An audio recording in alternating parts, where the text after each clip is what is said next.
Boa noite, amada igreja. É um privilégio estar gravando esse vídeo e estar falando com os irmãos, a Igreja do Senhor reunida online, compartilhando do que Deus tem feito. E é uma alegria muito grande no meu coração fazer parte disso.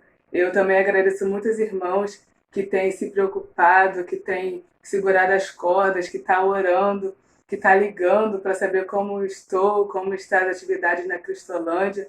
A Cristolândia continua levando compaixão e graça, porque a Igreja do Senhor continua orando pelos missionários que estão no campo, continua orando pela nossa agência de missões nacionais e mundiais, e é porque a Igreja ora que homens e mulheres estão em tantos lugares do nosso país, do mundo, levando e cumprindo o querer do Senhor para povos excluídos da sociedade.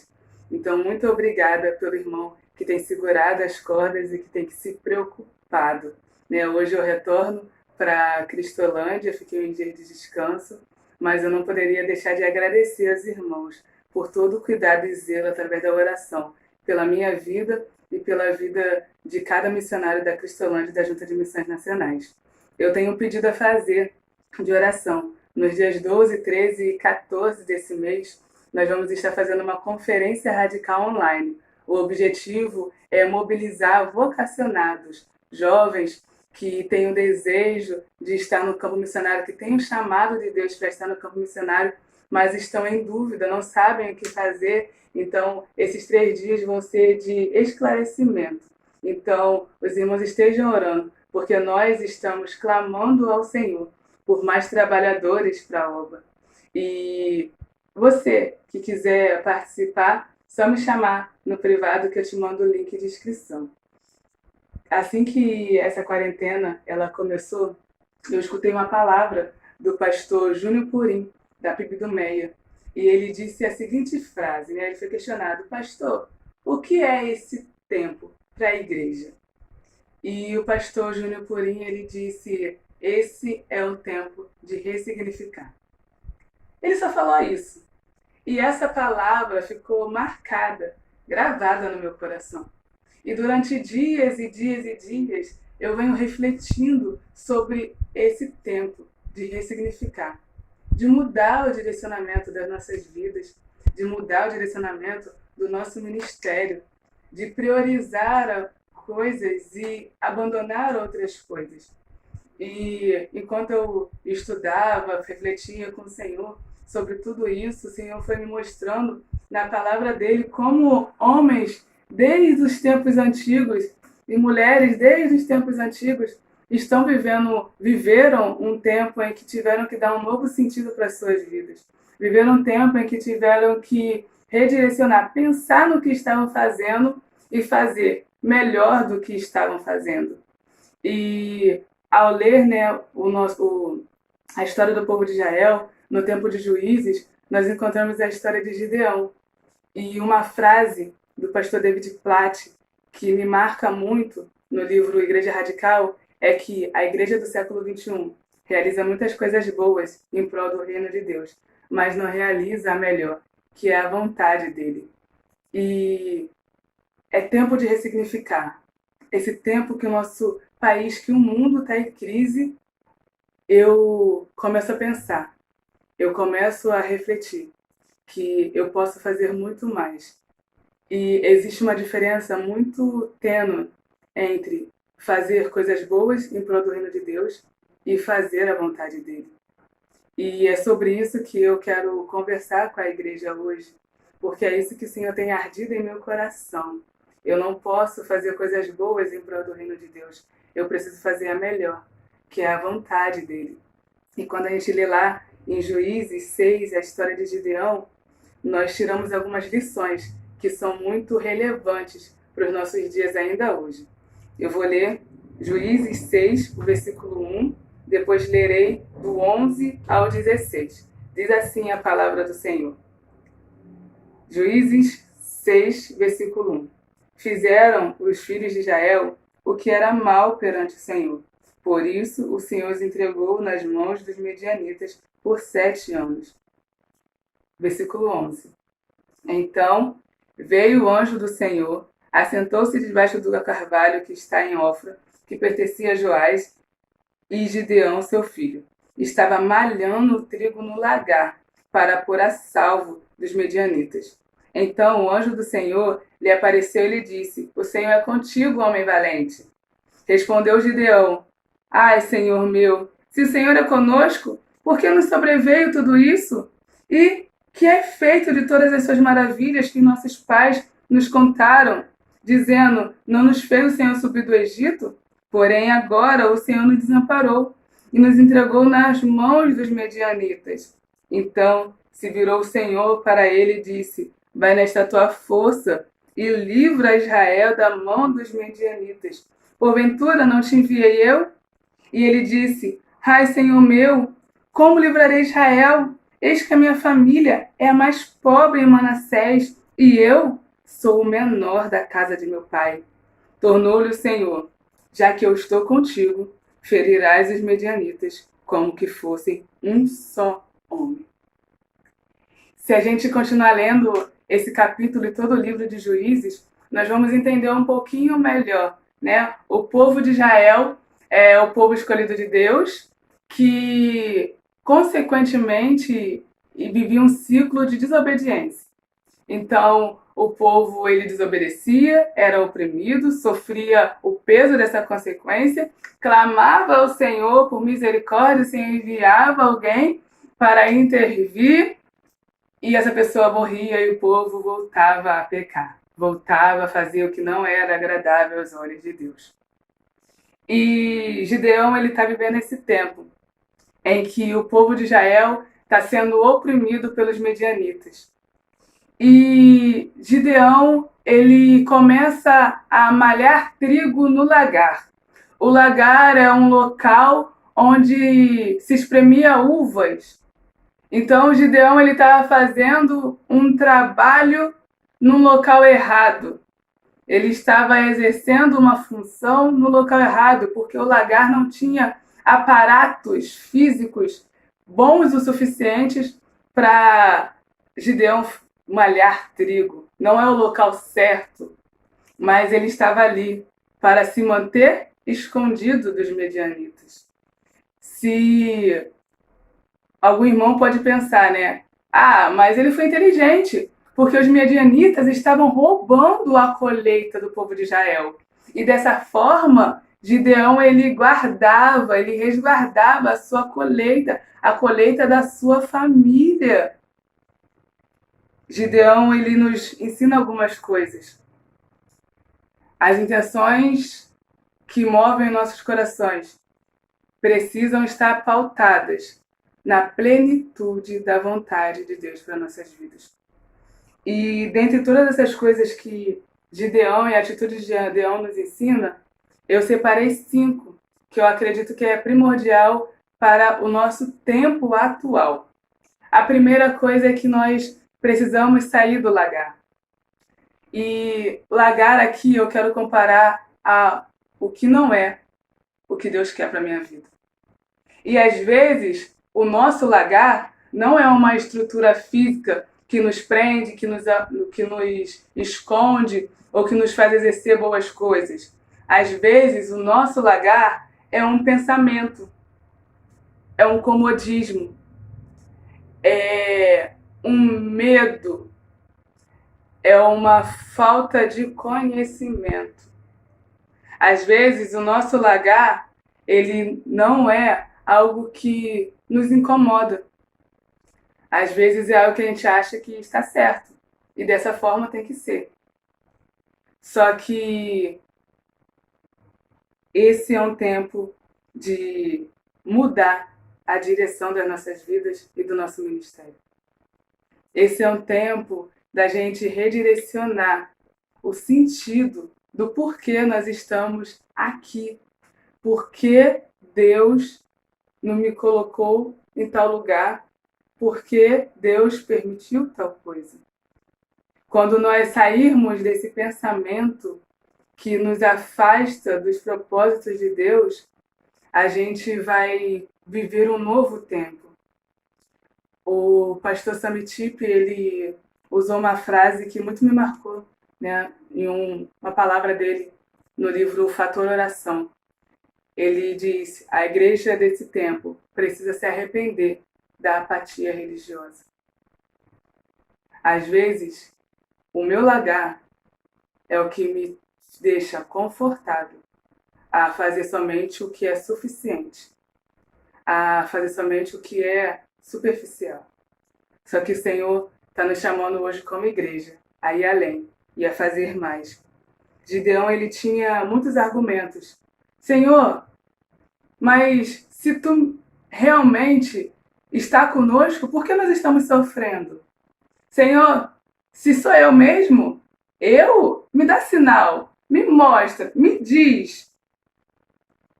Gideão, ele tinha muitos argumentos também para acusar a Deus de que a responsabilidade do sofrimento era dele, que tinha esquecido o seu povo. Mas não.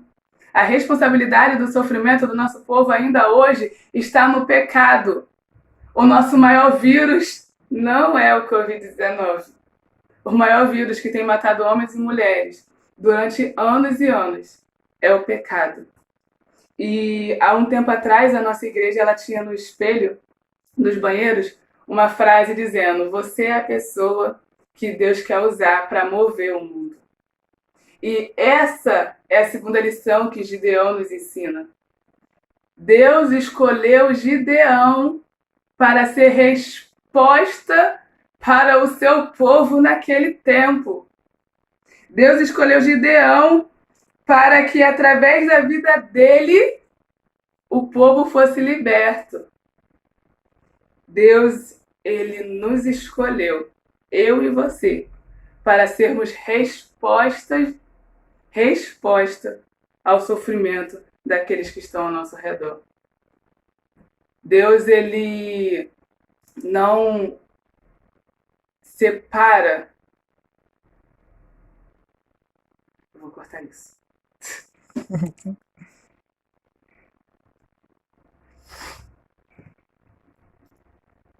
Nosso chamado, a grande comissão é para todos aqueles que seguem a Cristo. Então, se eu e você seguimos a Cristo, nós temos uma responsabilidade. Nós temos a responsabilidade de revelar o caráter de Cristo aonde estivermos.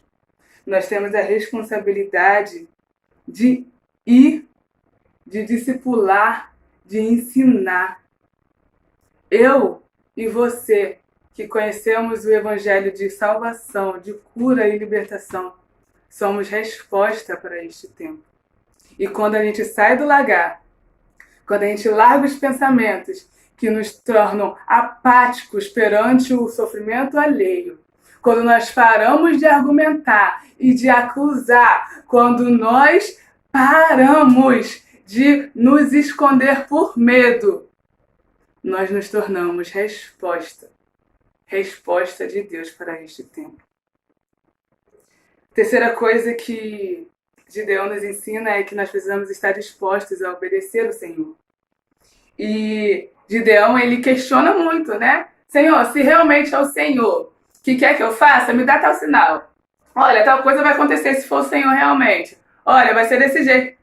E a gente vê um Deus que não se importa em responder, porque ele sabia que Gideão tinha a disposição de obedecer. Quando nós queremos obedecer ao Senhor, ele responde tudo que é necessário para que a gente tenha coragem de fazer o que ele quer.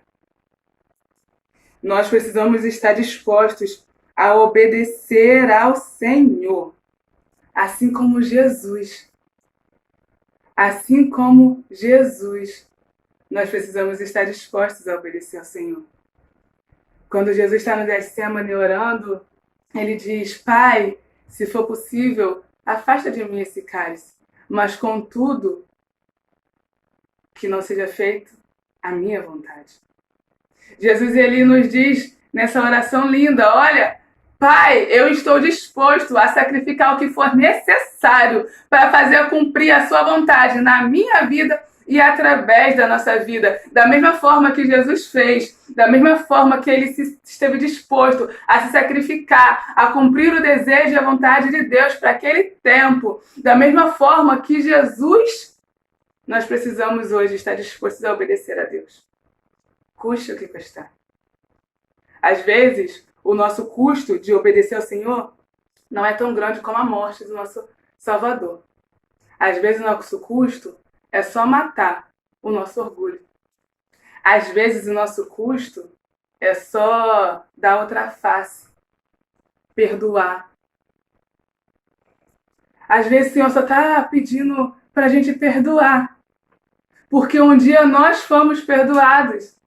E da mesma maneira que eu perdoo, eu libero o perdão. A gente precisa estar dispostos a obedecer ao Senhor para que o caráter de Cristo seja revelado através da nossa vida para aqueles que estão ao nosso redor. Para que eu possa amar como Deus me ama o meu próximo. Para que eu possa cuidar como Deus cuida de mim do meu próximo. Para que eu possa realmente fazer mais em prol do reino de Deus. E não somente fazer coisas boas. E não somente fazer o que é suficiente, aceitável e superficial.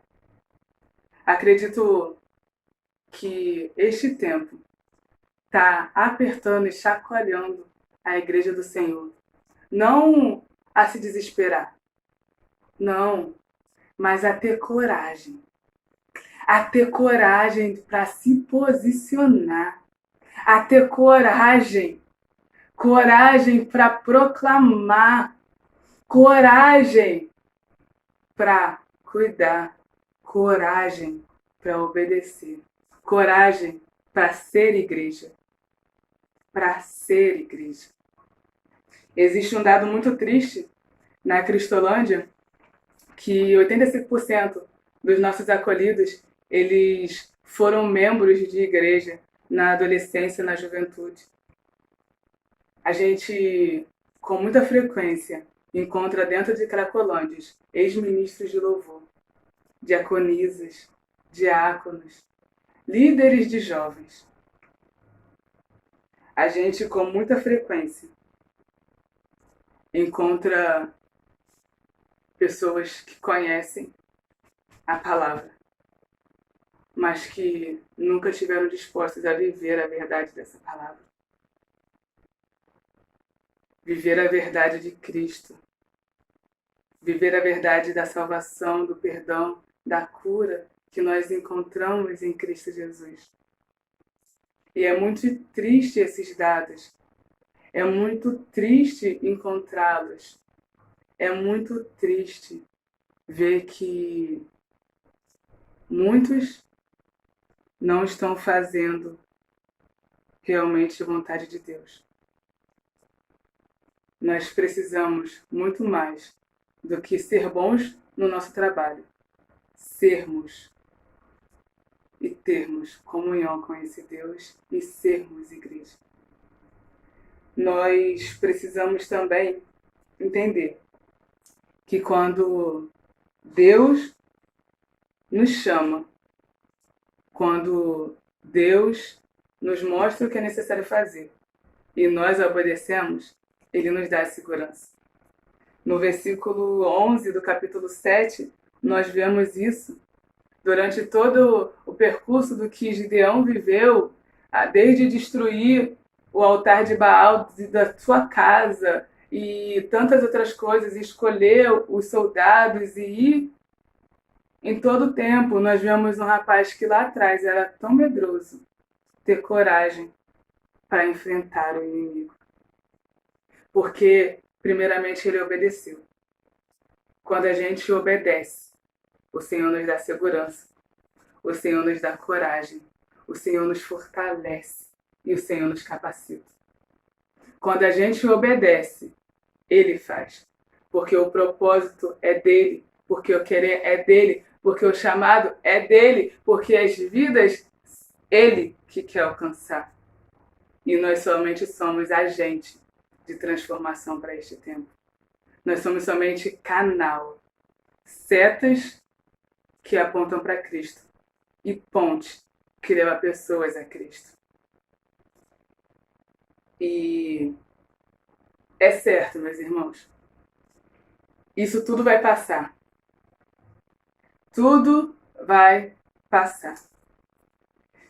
Uma pequena pesquisa no Google vai nos mostrar que a humanidade passou por muitas crises.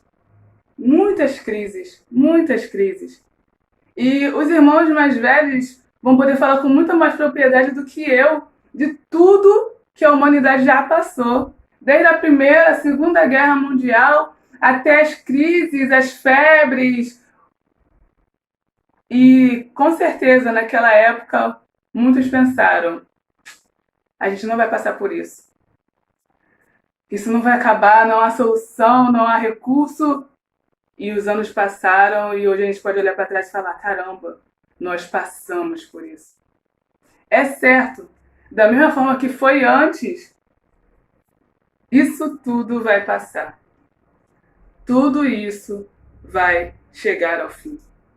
Da mesma forma que o povo de Israel era oprimido naquela época pelos medianitas, eles foram libertos e foram livres. Mas logo depois, nos capítulos seguintes, nós vamos ver uma frase muito triste. O povo voltou a fazer o que era mal perante os olhos de Deus.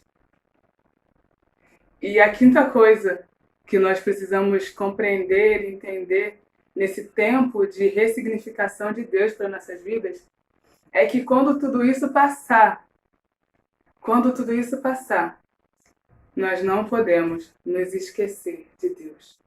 Nos esquecer de tudo que Deus nos mostrou que é prioridade para as nossas vidas. Não esquecer de como nós temos saudade, sentimos falta de abraçar os nossos irmãos e como é bom viver em comunhão. Nos esquecer de como o templo do Senhor é gostoso de estar. Nos esquecer de como é bom nos reunirmos com os irmãos para louvarmos o nosso Deus e compartilharmos a maravilha dele e nos esquecer. Nós não podemos nos esquecer de tudo aquilo que ele nos mostrou que é importante. E todas essas coisas elas não estão pautadas no bem material ou no quanto eu posso ter com a força dos meus braços, mas estão pautadas na eternidade. O autor de Hebreus, quando ele vai definir lá, vai nos listar a galeria da fé, ele fala de tantos homens, tantas mulheres que viveram esse processo de largar o que os aprisionava, processos de obedecer, processos de estar disposto a viver mais e viver o propósito de Deus. E o capítulo 11 ele vem dizendo tudo, né, sobre todos esses homens, sobre todas essas mulheres que fizeram em seu tempo a vontade de Deus.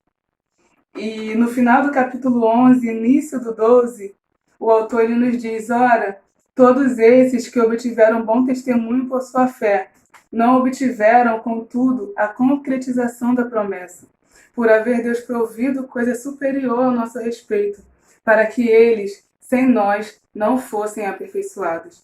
E aí o capítulo 12 vem e diz, portanto, também nós, visto que temos a rodear-nos tão grande nuvem de testemunhas, desembaraçando-nos de todo o peso e do pecado que prende e nos assedia.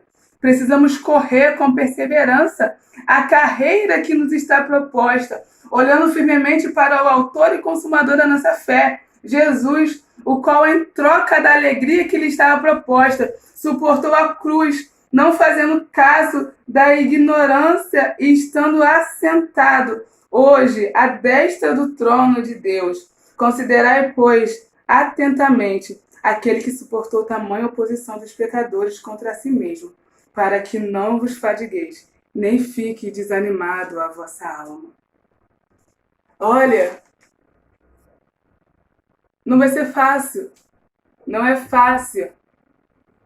O autor aqui, Não está dizendo que todos esses homens viveram um caminho de rosas e de flores, que não sofreram, que não se cansaram, que não se fatigaram, mas a visão deles do propósito de Cristo, da eternidade, do reino de Deus sendo estabelecido neste tempo, a visão deles do que realmente importava era tão grande, que eles obedeceram e fizeram. Muitos deles não viram o resultado do sacrifício deles. Não viram aqui na terra o resultado do sacrifício deles, porque a recompensa que eles tinham para receber não está aqui nessa terra, estava nos céus. A nossa recompensa não está nessa terra, não está no reconhecimento do homem, não está na bondade do nosso governo. O reconhecimento das nossas ações, da nossa vida de obediência, do cumprir os propósitos de Deus, está nos céus. Está nos céus. E lá, nós iremos realmente receber o consolo, o refrigério e a recompensa de viver aqui uma vida de obediência. De todas as coisas que o Senhor tem ministrado ao meu coração neste tempo, ressignificação é a que mais tem me levado ao incômodo, à reflexão e à mudança de atitude. Tudo isso vai passar, mas quando passar, eu não quero lutar lutas com o poder das minhas mãos. Eu quero lutar guerras de joelho. Porque a vitória que a Igreja do Senhor ela tem é através da oração. É tempo de entendermos a vontade de Deus e fazermos a vontade de Deus. É tempo de olharmos para o lado. É tempo de olharmos para aqueles que estão precisando. É tempo de nos importarmos com vida, assim como Jesus se importou com as nossas vidas. Assim como Jesus nos resgatou, nos alcançou, Ele nos dá uma responsabilidade hoje de alcançar e resgatar outros. Todos nós somos missionários. Todos nós fomos chamados por Deus para cumprir a grande comissão, para viver o ID. E em Atos nós vamos ver que uns foram para uma cidade próxima, outros ficaram no mesmo lugar, outros foram para as mais distantes e até o confim das terras. O nome de Jesus foi proclamado. Da mesma forma que foi lá atrás, ainda é hoje. Deus ele está chamando a sua igreja à obediência do cumprir dos propósitos dele. Deus está chamando a sua igreja a ser resposta para a nossa sociedade neste tempo. Nós temos uma responsabilidade. Nós temos uma responsabilidade perante Deus, uma responsabilidade perante a nossa igreja e perante a nossa sociedade. Responsabilidade de fazer Jesus conhecido. Responsabilidade de ser a revelação do caráter de Cristo, onde quer que estejamos. E assim como o Senhor tem falado ao meu coração, que esse tempo de ressignificação precisa me levar a deixar de fazer coisas boas para começar a fazer o melhor, que é a vontade de Deus. Deixar de fazer o suficiente e começar a ir além. Que nós possamos largar o nosso lagar. Que nós possamos obedecer ao Senhor. E estar dispostos a obedecer ao Senhor. Que nós possamos ser resposta da forma que Deus quer para aqueles que estão ao nosso redor neste tempo. E que o Senhor dê ânimo e força e coragem aos nossos corações para avançarmos para a glória de Deus. É tempo de avançar. É tempo de avançar. Assim como os pais da igreja fizeram há tantos anos atrás. Assim como os apóstolos fizeram. Assim como tantos outros homens e mulheres fizeram há tantos anos atrás. Hoje é o nosso tempo de fazer. Hoje é o nosso tempo. É a nossa hora. É a gente que precisa fazer. E Romanos vai dizer que a criação chora pela manifestação dos filhos de Deus. Com todo esse isolamento social, nós como igreja estamos ouvindo o choro mais alto do que nunca. O choro da criação está mais alto do que nunca. E a resposta para esse lamento está nos corações dispostos a obedecer à vontade de Deus e revelar Cristo. Que a gente possa viver de maneira tal que faça valer a pena sermos filhos de Deus através do Cristo que nos salvou, que nos remiu, que se entregou numa cruz para nos dar vida. E que a nossa vida venha gerar vida para outras pessoas.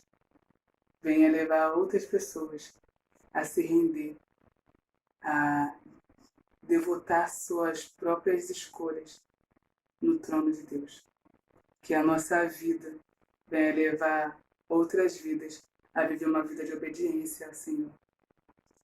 Que nós, como igreja, possamos hoje, assim como eu tenho feito esse mês, esse período todo de quarentena, refletir e ressignificar, redirecionar nossas vidas, nosso ministério. Que nós possamos redirecionar e que